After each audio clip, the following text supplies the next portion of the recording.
Good morning and happy Memorial Day, and welcome to the 23rd Wreath laying service ceremony. At this time, we would like to hear from the Providence Singers who will sing the national anthem.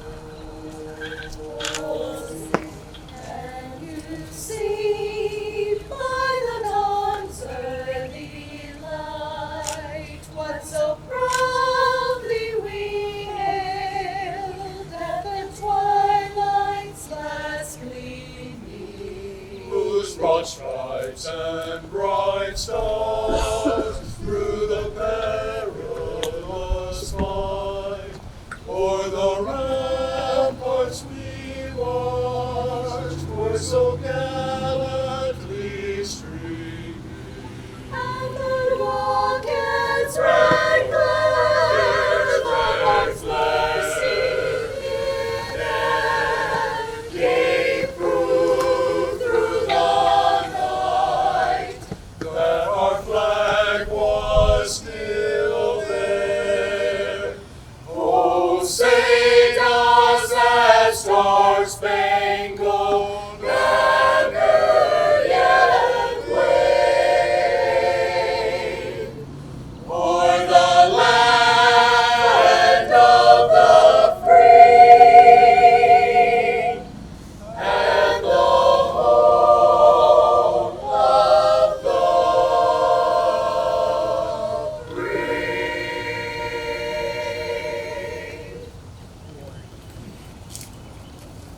Thank you, that was beautiful.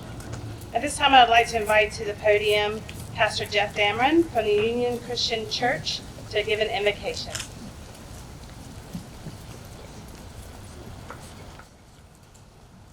Shall we pray? We gather this morning in the presence of our Creator and in community in solemn remembrance of those who have given their lives in service to our country. Remember our friends and our loved ones, as well as those who may be strangers to us. And each of us in our own way reaches out in prayer, supplication, seeking solace and consolation, so that we might be agents of compassion, grace to those who grieve. We come in the spirit of peace, remembering that war always has many casualties, those who died in battle, those who are left behind through their lives forever changed by the loss of a spouse or a parent or a child or a friend. And we remember those who suffer as a result of war, those who suffer physical or mental injury or disability. We pray too for those who are caught in the middle of conflict, for the homeless, the refugee, the hungry, and for those who mourn their dead. So as we pause this morning to remember those who have suffered and died, we pray for our leaders of our country, of every country in the world, that they might be guided by the highest and noblest ideals, so that we might have peace in the world in our time. Amen.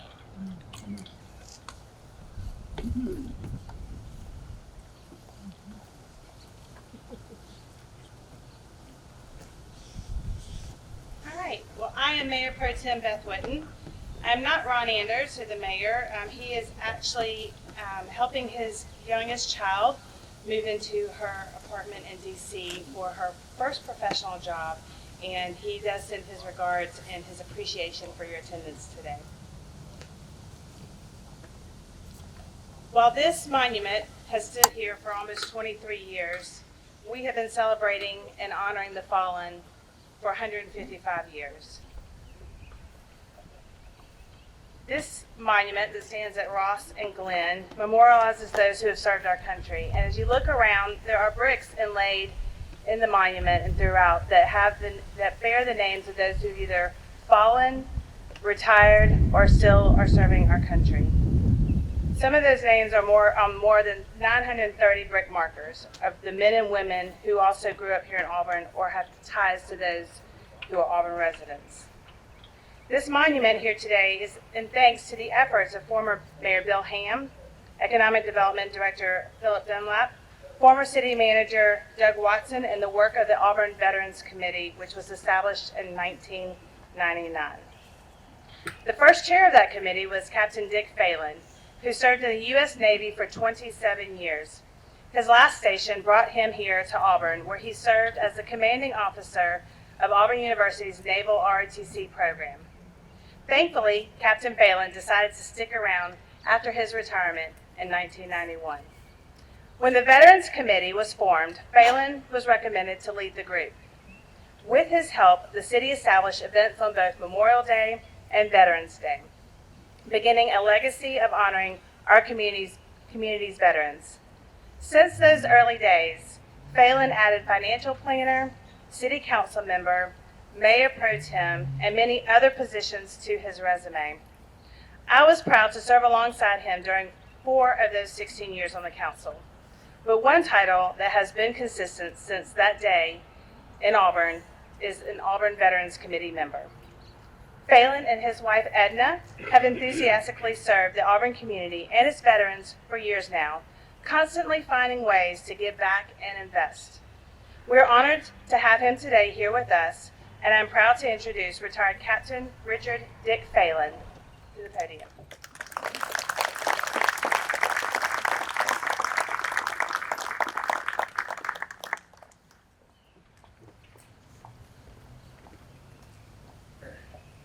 Thank you, Mayor Pro Tem. She does a great job, doesn't she? I mean, she's the girl that got us all out here, and we're out here celebrating. What a nice day this is. The sky is clear. There's no rain. As many of you know, the Mayor's Memorial Day breakfast has been held in the Auburn University Hotel and Conference Center since May 31st, 1999. We subsequently built this Veterans Memorial Monument on the corner of Glen and Ross Street, where you are today, to honor all veterans. It was dedicated on November 11th, 2000. That was 23 years ago. 2 American flags, which are there and there, are flowing over this Veterans Memorial most of the year, along with various service flags when there is a service birthday. The individuals who originally started the Mayor's Memorial Day breakfast did so to honor all those in the military who have served our country and those who have sacrificed their lives in service. Those forward-thinking individuals in our group are previous Mayor Bill Ham, who is right back there. He started this along with City Manager Doug Watson and Economic Developer Philip Dunlap, who is around here someplace. But they did a great job of organizing it. I want to take a few minutes to give you a little history on the background of Memorial Day. It was originally called Decoration Day, from the early tradition of decorating graves with flowers, wreaths, and flags. Memorial Day is a day for remembrance of those who have died in service to our country. It was widely observed on May 30th, 1868 to commemorate the sacrifices of the Civil War soldiers by proclamation of John A. Logan of the Grand Army of the Republic, an organization of former Union sailors and soldiers. In 1873, New York was the first state to designate Memorial as a legal holiday. By the late 1800s, many more cities and communities observed Memorial Day. Several states had declared it a legal holiday. After World War I, it became an occasion for honoring those who died in all of America's wars. It was more widely established as a national holiday throughout the United States. In 1971, Congress passed the Uniform Holiday Act and established that Memorial Day was to be a day that was commemorated on the last Monday of May. Memorial Day, and if you read the Wall Street Journal, you would have seen the pictures of everybody taking a small American flag and placing it on each grave in the Atlanta National Cemetery. Traditionally, the Vice President of the United States lays a wreath at the tomb of the unknown soldier. That's it on Memorial Day. Thank you very much for coming.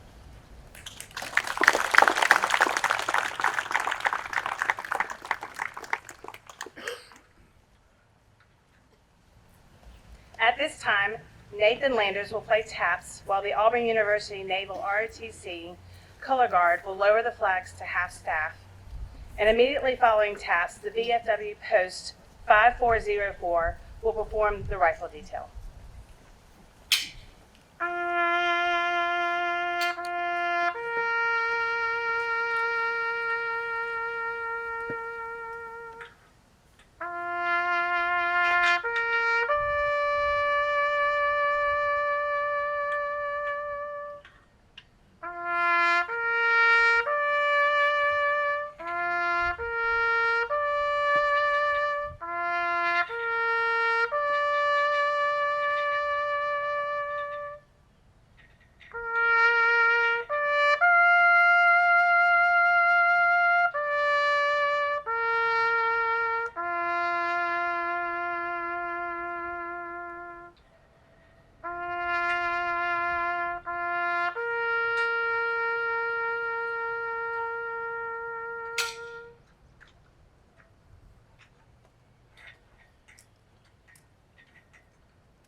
As we conclude this service this morning, and you go out and celebrate the rest of your Memorial Day, however that may be, please take a moment to honor our fallen heroes, thank a veteran, and remember that as you say Happy Memorial Day, that you are stating that you are grateful for the liberties that we have received in part to those who have fallen and served our country. Thank you and Happy Memorial Day.